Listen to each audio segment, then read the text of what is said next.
예, 평안하셨습니까? 예, 행복한 안식일입니다. 예, 오늘은 창세기 37장 지난 시간에 보았던 말씀의 한 구절을 다시 보겠습니다. 37장 3절 한 절을 우선 보겠습니다. 3절 37장 3절 요셉은 노년에 얻은 아들이므로 이스라엘이 여러 아들보다 그를 깊이 사랑하여 위하여 채색옷을 지었더니. 아멘. 예. 요셉은 야곱이 몇 살에 낳았다고요? 기억나세요? 91세. 예, 노년에 얻은 아들이다. 그래서 특별히 그를 사랑해서 어떤 옷을 입혔습니까? 채색옷을 지었더니 그랬어요. 자, 이 오늘 주제는 이 채색옷에 대해서 좀 말씀을 생각해 보려고 합니다. 채색옷은 히브리어로는 케토네트 파심이라는 말입니다. 케토네트 파심. 예, 우리말로 하면 긴 코트다라는 말이에요. 긴 코트. 예. 케토네트가 아마 이 코트의 이 근원이 아마 케토네트에서 왔는지는 모르겠어요. 이 손과 발의 평평한 곳까지 내려오는 긴 옷이라는 얘기예요. 예. 예. 그래서 이 야곱이 다른 아들에게는 입히지 않았던 특별한 옷을 이 요셉에게 입혔어요. 여기에 이 케토네트 파심이라고 하는 말에서 그 파심은 파스라고 하는 어원인데 파스, 이 손과 발의 평평한 바닥이라는 뜻이에요. 이것은 이 히브리어 철자로는 페이라는 철자와 사메크라고 하는 이 두 철자인데, 페이는 입을 상징하고 문자적으로, 사메크는 지지, 받침, 그런 말이에요. 이것을 우리가 의미적으로 뜻을 풀어보면 입을 지지하다, 말을 지지하다, 다시 말하면 말이 힘이 있다라고 하는 그런 의미가 됩니다. 뭐가 됐든 간에 그 사람의 말을 지지하는 뭔가가 있어야지만 그 말을 무시할 수가 없죠. 힘이 있는 거예요. 그죠? 그게 뭐 뒤에 뭐 누군가의 백일 수도 있고, 또 자기의 어떤 진실이라고 하는 어떤 그런 것이 될 수도 있고, 증거일 수도 있고, 뭐가 됐든지 간에 내가 말하는 바에 대해서 힘이 있기 위해서는 그 말이 뭐야? 그것을 증명할 수 있을 만한 뭔가 힘이 있어야 되는 거예요. 예. 그래서 요셉이 형들의 그 잘못을 아버지한테 보고할 때, 고자질할 때 눈치 안 보고 고자질할 수 있었던 이유가 있겠죠. 그게 뭘까요? 요셉이 막내로서 저 까마득히 나이 많은 형들을 10명의 형들의 그 잘못들이 보이면 족족 가서 아버지에게 이 고자질을 했는데, 어떻게 그렇게 할 수 있죠? 형들이 가만히 안 있잖아요. 그럴 수 있었던 그것은 바로 아버지의 무엇입니까? 예? 아버지의 사랑이죠. 사랑. 편애. 뭐 편애는 사실은 좋은 것은 아니지만 어쨌든 편애도 뭡니까? 사랑이죠, 그죠? 사랑의 표현이에요. 이것이 바로 요셉에게 입힌 그 채색옷의 케토네트 파심의 의미예요.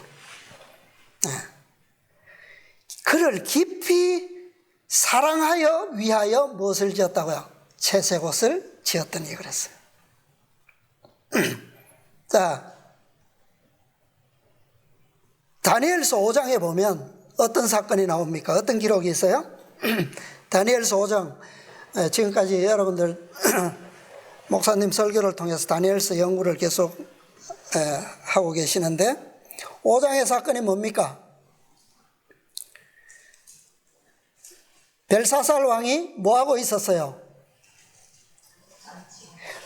바벨론의 귀인들 몇 명을 모아놓고 1000명과 함께 잔치를 벌이고 있었어요. 그 잔치의 기간이 얼마죠? 제가 잊어버렸네. 긴 잔치를 벌였는데 갑자기 저 왕궁 촛대 맞은편 벽에 뭐가 나타났습니까? 사람의 손이 나타났어요. 손가락이. 그 나타난 손가락이 뭐냐? 여기에 채색 옷의 단어인 파스가 나타났어요. 파스. 같은 파스예요. 사람의 손가락, 손. 이 파스가 뭐 한 겁니까? 왜 놀래서요? 이것을 본 사람들이.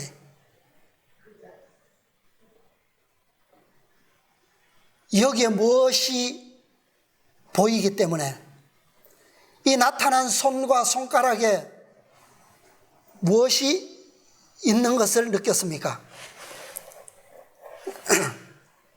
힘이 있다는 것을. 어떻게 느껴요? 이 파스가 한 게 뭐예요? 무슨 행동을 했습니까? 그 벽에다가 바벨론 왕과 그들의 죄를 어떻게 했어요? 드러냈어요. 달아보니 부족하다. 부족하다. 메네메네 데겔 우바르신. 그게 바로 바벨론의 죄입니다. 그죠? 죄의 운명이에요. 이게 결과. 그 다음에 요한복음 8장에 보면 또 하나의 사건의 기록이 있는데, 자, 요한복음 8장에 보면 예수님께서 뭐라고 말씀하시냐면 둘러선 무리들에게 너희 중에 죄 없는 자가 먼저 뭐하라? 돌로 치라 말씀하시고 땅에 허리를 굽히셔서 무언가를 기록하셨어요. 그들의 은밀한 무언가를 기록하시던 그 손이 바로 파스입니다. 파스. 왜 예수님의 손이 그들을 두려워하면서 떠나가게 만들었습니까? 거기에 뭐가 있기 때문에? 그분의 손가락을 지지하는 뭐가 있었어요? 힘이 있었어요. 그게 뭡니까? 그들의 은밀한 죄예요. 그죠? 죄를 밝히는 힘이에요. 이게 진실이기 때문에. 요셉의 고소, 그 다음에 바벨론의 궁벽에 기록된 운명의 그 기록, 그 다음에 예수님께서 땅바닥에 기록하신 그 고소가 지지를 받는 것은 무엇 때문이라고요? 그것은 하나님의 율법에 의한 것이기 때문에, 하나님의 율법에 의해서 그 기록이 다 뭐요? 힘을 얻는다는 거예요. 힘을, 지지를 받는 거죠. 만약에 요셉이 거짓을 고소했다면, 예수님께서 그들이 짓지 않은 가짜 죄를 기록하셨다면, 그곳에 없는 사람들의 죄를 기록하셨다면 힘이 있을까요? 그들이 도망갈 수 있습니까? 네. 근데 그 율법은 뭡니까? 예수님께서 율법에 의해서 그들의 죄를 기록하셨는데 이 율법은 누구의 법이에요?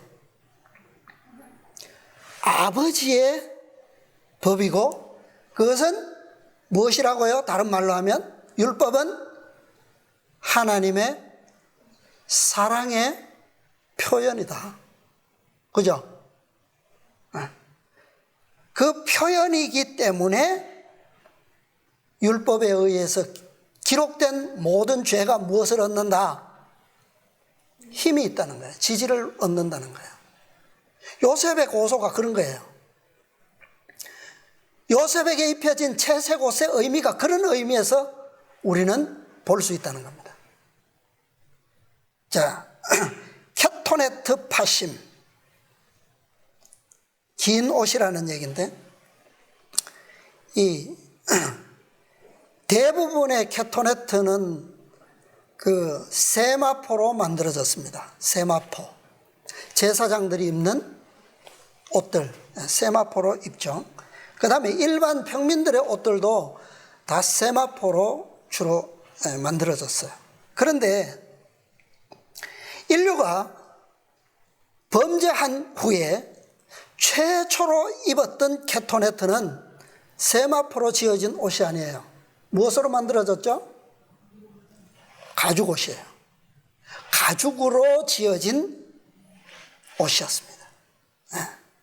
그런데 그 옷을 입기 전에 인류가 입었던 최초의 옷은 케토네트가 아니라 하고르라는 옷이었습니다. 하고르. 아담과 하와가 선악과를 먹고 무슨 옷을 입었죠? 무화과 나뭇잎으로 만든 옷을 입었어요. 그게 하고르입니다. 이 하고르는 뜻이 뭐냐 하면 허리띠, 허리 덮개예요. 허리만 살짝 가리는 그런 옷이에요. 긴 옷이 아니라는 말이에요. 그러니까 즉석에서 급히 만든 옷, 그것이 바로 하고르입니다. 주로 우리 오늘날에도 보면 저 아프리카나 저 밀림 지역들, 남미나 저런 그 섬 지역이나 미개한 이 부족들, 그들이 옷 입은 거 보죠. 그들이 어떤 옷을 입고 있습니까? 허리만, 그죠? 하체만 살짝 가린 그런 옷들 많이 보지 않습니까? 그게 하고르예요. 하고르. 그러니까 이 무화과 나뭇잎으로 만든 하고르는 짧을 뿐만 아니라 영구적인 옷이 될 수가 없죠. 그죠? 금방 말라버립니다. 근데 이 하고르의 문자적 의미가 뭐냐 하면 머리에 울타리를 못으로 걸다. 참 어렵죠. 머리에 울타리를 못으로 걸다. 머리에 울타리가 뭡니까? 우리 머리가 있고 그 머리를 둘러싼 울타리가 뭐예요? 머리카락이에요. 머리카락. 이 머리카락을 어떻게 했다고요? 자연스럽게 이렇게 머리를 덮어서 울타리가 쳐져야 되는데 뭐 했다고요? 거꾸로 이렇게 못에다 걸었다는 말이에요. 머리를 치켜 올려가지고. 그러면 이게 어떻게 되는 거예요? 자, 상징적 의미는 뭐냐면 이게 문자적 의미고 상징적 의미로 보면 사람의 사적인 부분을 들어 올리다. 극히 사적인 부분을 들어 올리다. 이게 상징적 의미예요. 사람의 극히 사적인 부분이 어디예요? 그죠? 이 고대의 우리 믿음의 조상들도 그렇고 고대에 아주 이 진실되고 깊은 약속은 어디에다 손을 놓고 합니까? 아브라함이 그 이삭의 아내를 구하려고 종을 보낼 때 어디에 손을 놓고 약속하라 그래요? 이 허벅지 다리에, 그죠? 대퇴부에 이 손을 놓고 하죠. 그것이 가장 개인에게 있어서 가장 중요한 의미를 가진 사적인 부분이에요, 그게. 그죠? 근데 그것을 들어 올렸다. 머리의 울타리는 머리카락인데, 자, 머리카락을 자연스럽게 머리를 내려서 덮지 않고 못에 거는 것처럼 위로 치켜 올린 것처럼 사람의 극히 사적인 부분만을 가린 이 짧은 치마, 그게 하고르거든요. 무화과 나뭇잎으로 만든 이 치마, 옷. 그것을 내려 입지 않고 치켜 올린다면 어떨까요? 치켜 올린다면 황당하죠, 그죠?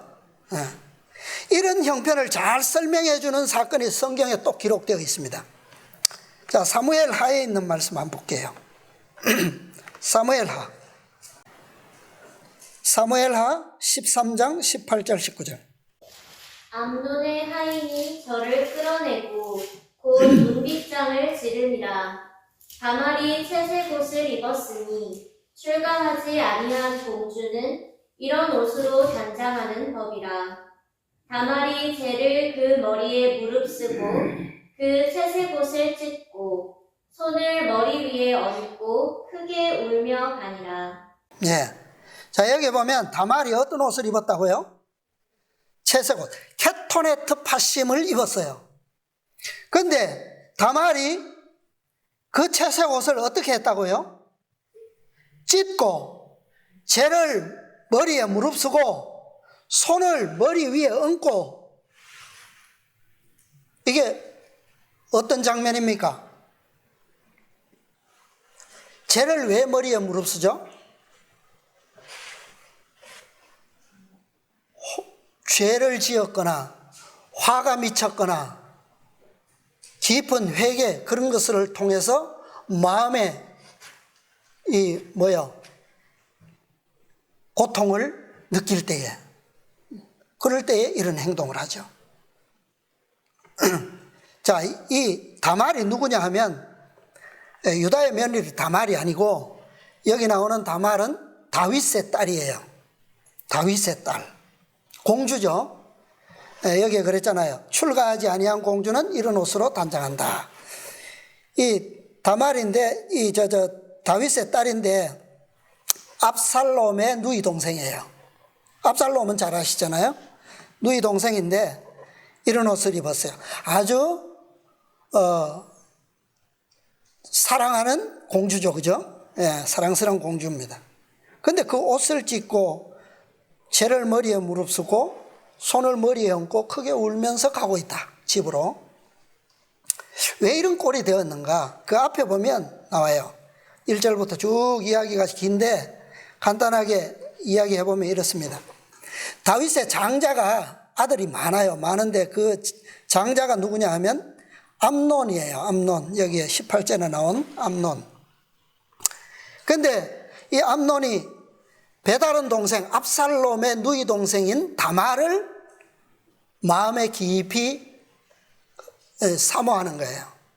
그래서 그런 까닭에 상사병에 걸렸어요, 이 암논이. 그때 이 사촌이라고 하는, 이 요나답이라고 하는 사촌 친구가 와서 꾀를 줬어요.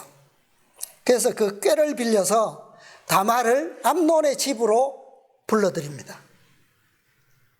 그래서 왕의 힘을 빌려서 오게 해요. 그래서 다말이 왔고, 다말이 암논 오라비를 위해서 맛 좋은 음식을 만듭니다. 그리고 가지고 들어가서 먹으라고 하는데 암논이 먹기를 싫어하면서 하인들을 다 물려보내고 거기서 그녀를 겁탈하고 말았어요. 그리고 암논은 왜 이 다말을 집으로 오게 했다고요? 그녀를 뭐 하기 때문에? 사랑해서 불러서 음식을 꾀병까지 부려가면서 아버지 왕에게 누이 동생으로 하여금 나에게 음식을 만들어 먹게 해주십시오. 청하니까 그게 허락되어서 이렇게까지 했는데, 이렇게 그녀를 겁탈한 다음에는 암논은 이제는 사랑하지 않고 뭐 하게 되느냐 하면 오히려 미워하게 됐어요. 그녀를 미워해서 그녀를 집에서 쫓아내버립니다. 그때 장면이 이 18절의 장면이에요. 하인이 저를 끌어내고 곧 문빗장을 지르니라. 그러니까 다말은 쫓겨났으니까 어떻게 해요? 이제는 궁으로 갈 수밖에 없잖아요. 가면서 이 지금 모습을 하고 있는 겁니다. 자, 지금 이 다말의 모습이 어떤 모습 같아요? 오히려 이 채색옷, 사랑스러운 긴 옷을 왕궁에서나 입을 그런 옷을 입고 있었는데 그 옷을 찢어버렸고 죄인으로서 죄를 머리에 무릅쓰고 크게 울면서 손을 머리에 얹고, 이 죄인의 모습이거든요. 사람이 범죄 현장에서 경찰과 마주치면 경찰이 뭐라고 그럽니까? 꼼짝 마! 그 다음에는요, 손들어. 그 모습이에요. 근데 지금 이 다말의 모습이 딱 어떤 모습이냐? 하고르의 모습인 거예요. 아담과 하와가 범죄하고 숨어 있을 때 하나님께서 오셔서 부르셨어요. 아담아, 아담아. 아담이 하고 있는 모습이 딱 이 모습인 거예요. 들켜버린 거죠. 아담이 그 이전에는 어떤 옷을 입고 있었습니까? 하고를 입기 전에 빛의 옷을 입고 있었거든요. 영광의 옷. 자, 빛의 옷을 우리가 굳이 우리의 눈에 보이는 형상으로 표현한다면 어떤 걸까요? 빛은 어떤 색을 가지고 있습니까? 흰색인데 그것은 그냥 보는 흰색이고, 네, 과학적으로 보면 무지개색이죠. 그게 채색이죠. 채색 옷의 색깔이에요. 이 빛의 옷이 벗겨졌을 때의 모습, 그게 바로 지금 다말의 모습이고, 급히 아담과 하와가 무화과 나뭇잎으로 하고를 입었던 그런 모습이죠. 네. 자, 아담이 선악과를 왜 먹었습니까? 아담이 굳이 억지로 먹지 않아도 되는데 왜 먹었어요?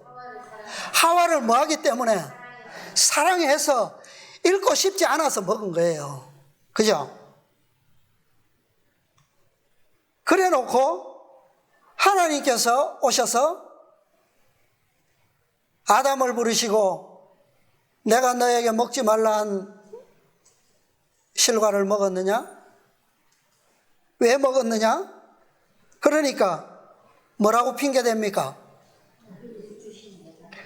하나님께서 나에게 주셔서 함께하게 한 아내가 뭐함으로? 줌으로 내가 먹었나이다. 그토록 사랑해서 같이 죽으려고 먹었던 그거는 어디 가버리고 지금은 뭐예요?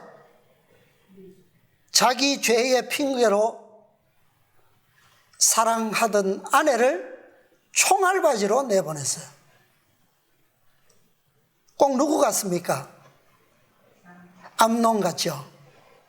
사랑해서 그렇게 해놓고는 이제는 미워해서 쫓아낸 것과 다를 게 하나도 없잖아요. 똑같죠? 이게 죄의 속성이에요. 이게 사단이 바라는 거예요. 그러나 그러나 하나님께서는 아담에게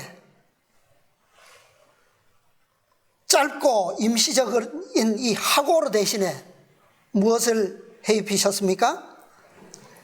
길고 영구적인 가죽 캐터네트를 지어 입혀 주셨어요. 이 가죽 코트는 아담이 선하고 의롭기 때문에 입혀주셨습니까? 네? 오히려 어때요? 오히려 의롭지 못하기 때문에 입혀주신 것이 이거예요. 캐터네트 파신. 아담의 이 상황을 생각해 보면 꼭, 그죠? 우리 아까 사무엘 하에 보면, 한번 찾아볼게요. 13장. 아주 다말이 암논에게 아주 중요한 말을 했는데, 15절부터 16절 한번 읽어주세요. 그리하고 암논이 저를 심히 미워하니 이제 미워하는 미움이 이왕 연애하던 연애보다 더한지라. 곧 저에게 이르되 일어나 가라. 다말이 가로되 같이 아니하다. 나를 쫓아보내는 이 큰 악은 아까 내게 행한 그 악보다 더하다 하되 암논이 듣지 아니하다. 네, 뭐라고요? 마치 아담에게 이 상황을 비유하면 어떤 죄가 어떤 죄보다 더 크다고요? 아담이 선악과를 먹은 죄가 클까요? 이 다말의 말에 의하면 아담이 먹고 하와를 핑계를 댄 게 더 큰 죄일까요? 분명하죠? 어느 게 더 크다고요? 네. 자기 죄의 핑계로 핑계댄 게 선악과를 먹은 것보다 더 크다는 의미죠, 이게. 죄는 항상 이렇게 몰아간다는 거예요. 죄의 속성은 이런 거예요. 그럼에도 불구하고 하나님께서는 아버지의 사랑으로 의의 정장 코트를 친히 어떻게 하셨다고요? 지으셔서 입혀주신 거예요. 뭐 때문에? 사랑으로. 아들이 하고를 입고 있다면 아버지가 얼마나 창피하겠습니까? 그죠? 창피할까요? 우리 아들, 딸들이 핫팬츠 입고 세상 사람들처럼 그렇게 길거리에 나다니면 얼마나 창피하겠어요. 그죠? 네. 그래서 하나님께서 아담에게 이 하고를 벗기시고 캐터네트를 입혀주신 겁니다. 요셉에게 이 캐터네트가 입혀졌던 것은 요셉이 진짜 의로운 아들이기 때문이 아니고 뭐예요? 그가 어떤 아들이기 때문에? 사랑하는 아내가 낳은 아들이기 때문에, 그죠? 사랑으로 입혀주셨기 때문에 그의 고소가 좀 과장되고 그의 고소가 조금 맞지 않을지라도 뭐예요? 파스가 된 거예요. 힘 있는 증언이 된 겁니다. 사랑하는 아들이 하는 말이기 때문에. 요즘 세상의 아버지들, 엄마들 다 그렇죠. 아들의 말은 무조건 뭐하고? 무조건 옳아요. 그죠? 세상에 나가면 그런 거 많이 보잖아요. 내 자식 아닌 다른 자식의 아들은 아무리 잘했어도 잘못했고 힘이 없어. 그래서 유전, 무죄, 무전, 유죄라는 말이 나왔죠. 이 요셉의 말이 힘이 있었던 것도 그래요. 그런데 중요한 것은, 오늘 우리가 생각하는 것은 이 아담에게서 벗긴 그 하고르를 하나님 자신이 입으셨다는 거예요. 그리고 그분께서 입고 계시던 케토네트 파심을 우리에게, 아담에게 입혀주신 겁니다. 예. 이게 중요해요. 자, 창세기 37장 다시. 창세기 37장 23절 읽어주세요. 요셉이 형들에게 이르매 그 형들이 요셉의 옷 곧 그 입은 채색 옷을 벗기고 31절로 34절. 그들이 요셉의 옷을 취하고 수염소를 죽여 그 옷을 피에 적시고 그 채색 옷을 보내어 그 아비에게로 가져다가 이르기를 우리가 이것을 얻었으니 아버지의 아들의 옷인가 아닌가 보소서 하매 아비가 그것을 알아보고 가로되 내 아들의 옷이라 악한 짐승이 그를 먹었도다. 요셉이 정령 찢겼도다 하고 자기 옷을 찢고 굵은 배로 허리를 묶고 오래도록 그 아들을 위하여 애통하니. 네. 자, 요셉의 옷이 그 케토네트 파심이 어떻게 됐다고요? 형들이 어떻게 해버렸습니까? 벗겨버렸어요. 그 다음에 두 번째로 그 케토네트를 어떻게 했다고요? 수염소를 죽여서 그 피에 그 옷을 적셨어요.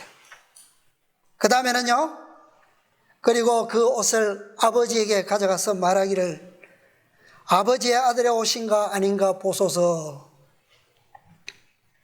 야곱이 보고 뭐라고 말합니까? 내 아들의 옷이라. 악한 짐승이 그를 먹었도다. 이 케토네트, 이 단어를 우리가 또 좀 생각해 보면 문자적 의미와 상징적 의미가 있어요. 문자적 의미는 뭐냐 하면 십자가의 편솜, 십자가의 물고기라는 뜻이에요. 케토네트가 철자적으로 보면. 그 다음에 이 철자에 대한 상징적 의미는 뭐냐? 언약으로 덮다, 언약으로 가리우다. 다른 말로는 인친생명이라는 뜻이에요. 인친생명. 자, 이 케토네트의 원주인이 누굽니까? 주인이 누구예요? 십자가의 편손, 십자가의 물고기셨던 분, 언약으로 덮어 가리우셨던 분, 예수님의 케토네트가 벗겨진 겁니다. 그리고 그분의 케토네트가 그분의 피로 적셔졌어요. 4,000년 동안 이 염소의 피로, 양의 피로서 피를 흘리고 그 옷을 지어 입히셨던 그것이 4,000년 만에 어떻게 해요? 그의 형제들에 의해서, 그의 동족에 의해서 벗겨진 바 되고 피에 적셔진 바 되고, 예수님께서는 십자가 위에서 하고로만 걸치고 계셨습니다. 그리고 어머니를 내려다보시면서 말씀하셨어요. 여자여 보소서 아들이니이다. 자신의 의의 케토네트는 요한에게 입혀주셨어요. 그리고 요한이 입고 있던 하고르는 자신이 대신 입으시고 십자가에 계셨어요. 그리고 어머니를 향해서 어머니에게 요한을 이제는 자신 대신에 당신의 아들이니이다, 그렇게 소개하셨습니다. 그것처럼 그분은 모든 죄인에게 자신의 케토네트를 나누어 주셨습니다. 자, 요한복음 19장 한번 볼게요. 요한복음 19장 23절로 24절. 요한복음 19장 23절 24절. 군병들이 예수를 십자가에 못 박고 그의 옷을 취하여 네 깃에 나눠 각각 한 깃씩 얻고 속옷도 취하니 이 속옷은 포지 아니하고 위에서부터 통으로 짠 것이라. 군병들이 서로 말하되 이것을 찢지 말고 누가 얻나 제비 뽑자 하니, 이는 성경에 저희가 내 옷을 나누고 내 옷을 제비 뽑나이다 한 것을 응하게 하려 함이로라. 아멘. 됐습니다. 자, 군병들이 그분의 케토네트를 어떻게 나눴다고요?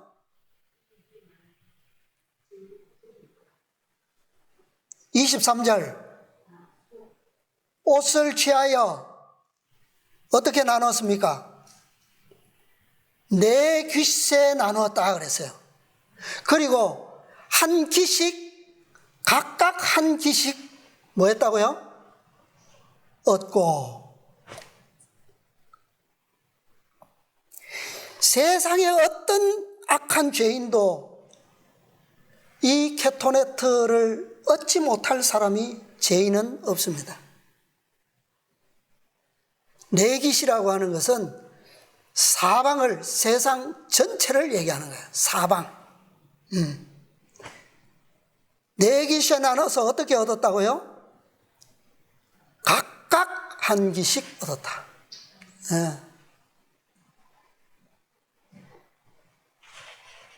군병들이 그분의 옷을 왜 나눠 가졌다고요? 그리고 속옷은 찢지 아니하고 제비 뽑았어요. 왜 이것이 성경에 기록되었다고요? 이것은 바로 온 인류에 대한 하나님의 구원의 언약이기 때문에 그 언약을 뭐 하시기 위해서? 응하게 하려 함이로라. 시편 22편 18절에 예언된 다윗이 예언한 그 말씀을 이루시려고 이것이 응한 거예요. 이것은 하나님의 약속입니다. 구원의 언약이에요. 야곱이 요셉의 옷을 보고 악한 짐승이 그를 먹었도다. 그런데 그 악한 짐승이 누굽니까? 어떤 짐승이에요? 다름 아닌 그의 형들이었어요. 그의 동족이었고 그의 백성이었어요. 오늘 우리가 그분의 케토네트를 입기 전에는 바로 그분을 죽인 그 악한 짐승이 바로 우리예요. 아담에게 입혀졌던 케토네트는 그냥 말씀으로 창조된 그런 의의 옷이 아닙니다.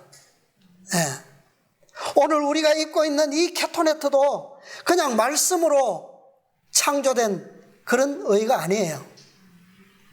하나님의 아들이시고 창조주시고 만왕의 왕이신 그리스도께서 하늘의 모든 권세와 영광을 포기하시고 이 땅에 오셔서 고난당하시고 십자가에서 피 흘리시고 돌아가심으로써 지어진 케토네트입니다. 이것은 쉽게 만물을 창조하신 것처럼 그렇게 창조하신 케토네트가 아니에요. 세상의 어떤 옷으로도 우리의 하고를 대신할 수는 없습니다. 예수님께서 이 땅에 오셔서 친히 지으신 고통과 시련과 희생을 통해서 만드신 그것만이 우리의 악오를 대신할 수 있는 케토네트 파심이에요. 야곱이 요셉에게 입혔던 케토네트 파심, 이 의의 두루마기는 오늘 우리에게 있어서는 무엇일까요? 이 사건이, 창세기 37장에 나오는 이 사건이 야곱에게 하나님께서 주셨던 5 계시 중 어느 계시에 포함되어 있습니까? 어디에 들어있어요, 이 기별이? 4번째 계시 속에 들어있어요. 자, 오늘 야곱에게 있어서 4번째 계시는 오늘 우리에게는 어떤 기별이라고요? 계시록 18장의 기별이죠.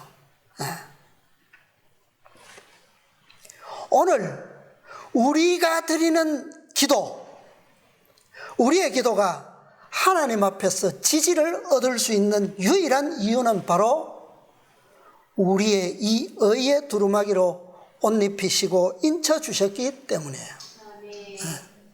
18장의 기별을 통하여 우리에게 이 옷이 입혀진 바 되지 못했다면 우리의 기도는 아무런 소용이 없습니다. 힘이 없어요. 아버지께서 우리의 기도를 들으시고 우리를 용서하시는 유일한 이유는 이 옷을 보셨기 때문입니다.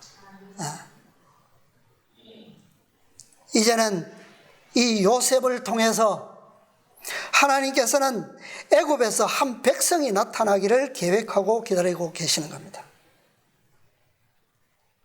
누가 먼저 가요?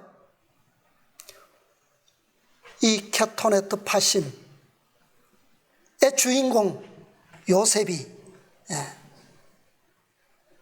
먼저 팔림받아서 애굽으로 내려갔을 때 하나님께서는 야곱에게 5째 기별을 주시고 이제 한 백성으로서 애굽에 내려가서 이 기별을 통하여 완전한 한 백성이 나오도록 준비되도록 그렇게 계획하시는 겁니다.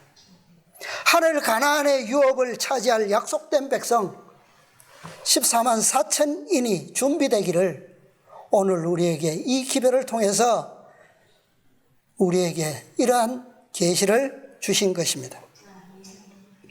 이제 마지막 기별을 통해서 이 계획은 완전히 성취될 것입니다. 우리는 이 계획을 이제 알고 있어요.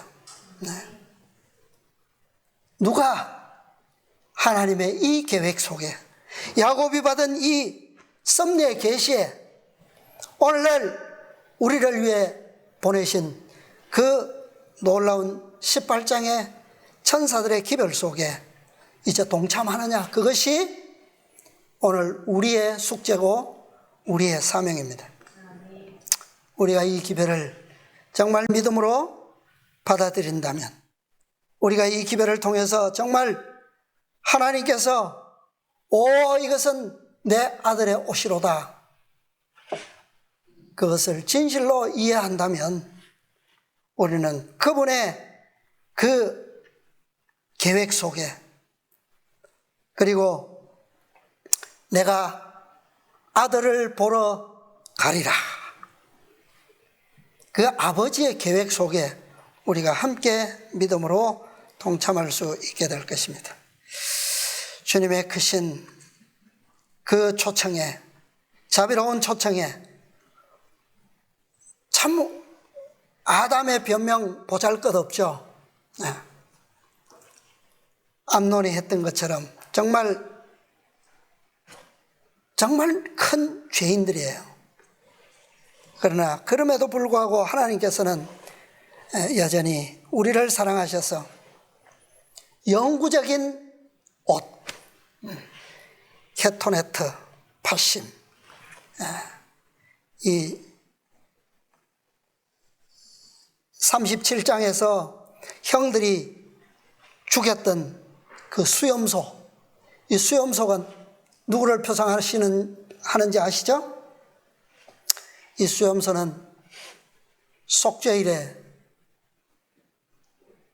준비되었던 수염소에 2마리의 수염소 중 1마리. 그 다음에 많은 그 속죄제의 제물들이 있는데 수송아지가 있고 수염소가 있고 수양이 있고 암양이 있고 많은 속죄제의 제물이 있어요.